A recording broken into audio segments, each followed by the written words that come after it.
wanna be the greatest. Everybody on the fake shit. I look around and feel like everybody is the fakest. I make this every day and I'm impatient, hoping one day I blow up from the basement. Statement, the top is so vacant. I don't hear shit that I think is amazing. Waiting for my day when I'm playing sold out shows for 1,000 faces. Hey, give me that crown, get in my way and to be put down. It ain't your place, all this my town. If I want that shit, then I'll get it right now. I'm losing it, the noose it fits, some losing shit, a stupid myth. You choose to live or choose to dip, you choose to fight or lose your grip and lose a gift. This is 15X Thrash. With the news about the evade nerf, I decided I needed to tackle one of my other builds. I put this one up before the season started, but I wanted to get hands-on and make sure it works well. And so far, I'm loving the results. My glyphs are only sitting around level 50 right now, and I'm managing to hit billions of damage already. Not to mention the fact that I've only been on this build for a day, I'm using hand-me-down gear, and there's a ton of optimization I still need to do. But I took the time to make sure to get this in a really good spot so you guys can start working towards this build yourselves. Now, if you want to join me while I work on developing the build further, come over to twitch.tv/screamheart. I'll be working on leveling my glyphs, improving my gear, and testing more aspects of the build so we can push it as far as possible. Even with my current terrible setup, I can basically clear a tier 100 pit. So I know this build's going to go pretty far once it's optimized. Now, if you guys like my content, don't forget to like, comment, and subscribe. My channel's pretty small compared to a lot of the other content creators that do the same work I do, so every little bit helps. Now, with that out of the way, let me walk you through the build. So our main skill is Thrash. Thrash is a basic attack that looks like this. Now you can see the third attack in the combo does this little circle with multiple claw strikes. Now Thrash has a passive, where after the first 2 hits, once you get your third attack, you can continue casting your third attack over and over and over. Now that's pretty cool on its own, but what really unlocks the power is once we're using Sepazontec. Every third cast of a basic skill strikes 3 times. So because we get our guaranteed third cast, here's what it looks like. As you can see, not only are we getting the third attack, but we're getting 2 more copies of it. And these can overlap and hit the same enemy. And that's where the 15X name comes from. Now, there's actually even 5 more hits. And that's coming from Ravager. So typically when you use Ravager, you're only going to get 1 extra hit on enemies. But if you hit an elite enemy, then you're getting 5 extra hits. So instead, we end up getting 20 hits on the enemy. Now, why do all these hits matter? If we look at our Spirit Hall, we've got Jaguar set as our primary. And we're also wearing the Loyalty Helm, which doubles the effects. Now, what Jaguar does is every 15th time you deal direct damage to an enemy with a Jaguar skill, you unleash an additional strike, dealing 30% of the damage you have dealt to them in the last 0.5 seconds. So by having so many hits, and by having increased attack speed, we're able to cascade a ton of damage into that 0.5 second window. And our goal is to make sure that that 30% damage hit is landing inside that 0.5 second window, so that the next time it triggers, it's even stronger, and so on and so on. Now, this part of the build, I'm still working out exactly how to optimize and get to breakpoints that are going to make this pop off really crazily, but I'm already getting to that point. As you can see here, if we spam attack, there's some 14 billion, 20 billion. We get a lot of big numbers in there, and I'm pretty sure we can make this go crazy if we get the right setup. Now for our other skills, we've got our Hunter, and this is going to be important because it's going to fill our stacks of ferocity, which is going to give us increased attack speed and allow us to get those hits in. Not to mention the fact that this ult does 7 strikes. So just by casting this, we're getting extra hits on top of what we already have. There's also 100% increased damage to injured enemies, which is very nice. And this can reset automatically and has an extremely reduced cooldown due to our Loyalty Helm. And I actually don't have Armored Hide on my chest piece like I recommend, so I'm losing a bit of my Hunter cooldown. It should be closer to about 10 seconds. Now we also have Counterattack. This is a really nice defensive skill. It's going to give us guaranteed dodges, and each charge cooldown is only 6.2 seconds, so we can keep this up most of the time. We've also got Vortex, which is going to pull enemies into a tight ball and allow us to get more hits on them. This will also activate our adaptive stances in order to give us that 50% extra core stats. Same thing with our Armored Hide. And Armored Hide also offers an additional 100% block chance, which scales our redirected damage. This is also our only source of resolve stacks, so we use this anytime it's off cooldown. And as long as we have 5 skill ranks here, we're going to passively get 2 resolve every 5 seconds. Now, if you want to see a detailed breakdown of all of the stats in the entire build, click on the link below my video and check out the written guide. But I'm going to walk you through some of the most important aspects of the build.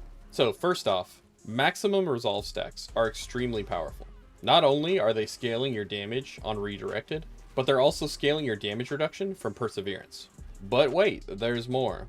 You're also getting 2% damage per stack in our Colossal. That's quite a bit when you're up to about 30 stacks. It's also very important to make sure we get enough armor.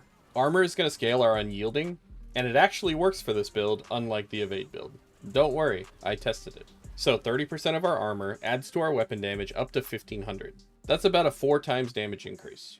But in order to hit this, we either have to get 5000 armor, which you'll see here, and make sure you check when you're out in a combat zone, or we would have to move it up to the amulet, which I don't recommend because redirected is extremely strong in this build. So the alternative is to run disobedience on your chest piece temporarily. But if you manage to get your armor, you're going to be running duelist here instead. That's going to give us more ferocity stacks, which scales our damage and our attack speed. But capping the armor is more important. Max life is also important, not only for the survivability, but because we currently get a big bonus from Viscous Shield. And that's based off of our maximum life and how much of it is barriered. Speaking of barrier, we're going to be running both Concussive Stomp and the Druid's Earthen Bulwark in our rune words. Now, unfortunately, the rune words for basic skills are not that great, so I got these to the best place I could as far as uptime goes, but there's probably about a half second for each of these that you don't have them. So we're activating our Bulwark by casting our basic skill repeatedly, and we're activating the Concussive Stomp by standing still in combat. Now, this isn't as bad as it sounds. You don't have to purposely stand still. You'll just end up standing still while you're attacking things, and it's perfectly fine to just keep moving. By the way, for the armor, you're really going to want a GA total armor on your amulet. That's probably the most important thing you need. As you can see, I don't have mine here, so I'm having to make up for my armor with the disobedience, which is not preferable. And we're completely covering our resistances with Yen's Blessing. I have Rakanos Wake here, which is a fine choice as well, but Yen's Blessing is the better choice because of the passive it has. Rakanos rocks a little bit better stats, but with Yen's Blessing, you have a chance of casting your Armored Hide every 8 seconds.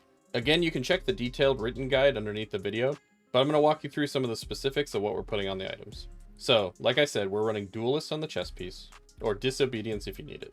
We're running Moonrise on the gloves, Redirected on the amulet, Unyielding on one of the rings, and Adaptability on the other ring. Now, all of these are such good multipliers that there is no other choice here besides these. Nothing else even comes close. Same thing with the Sepazontec, it's required. And I tested Loyalty Helm versus Air of Perdition and versus Harmony, and Loyalty was far and above better than the others. So with Loyalty being a requirement, you've got to go Jaguar for the Spirit Halls.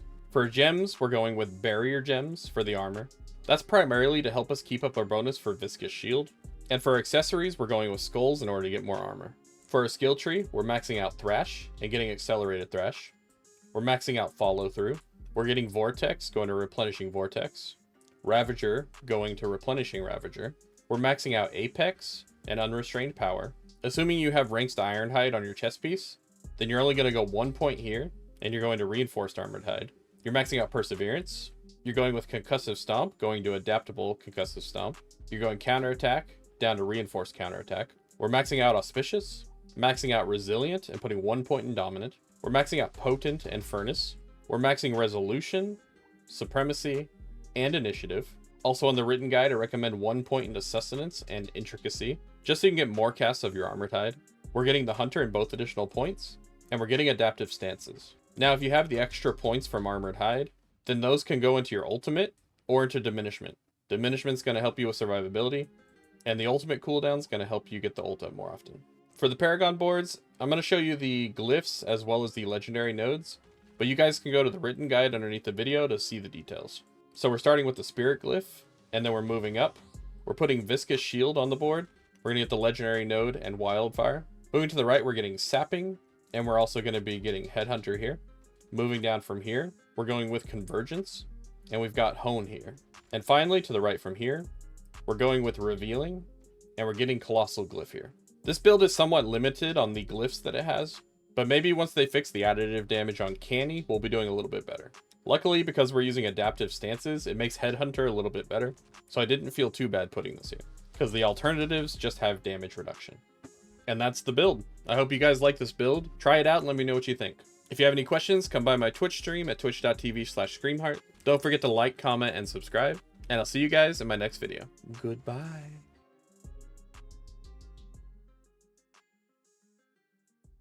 Jaguar.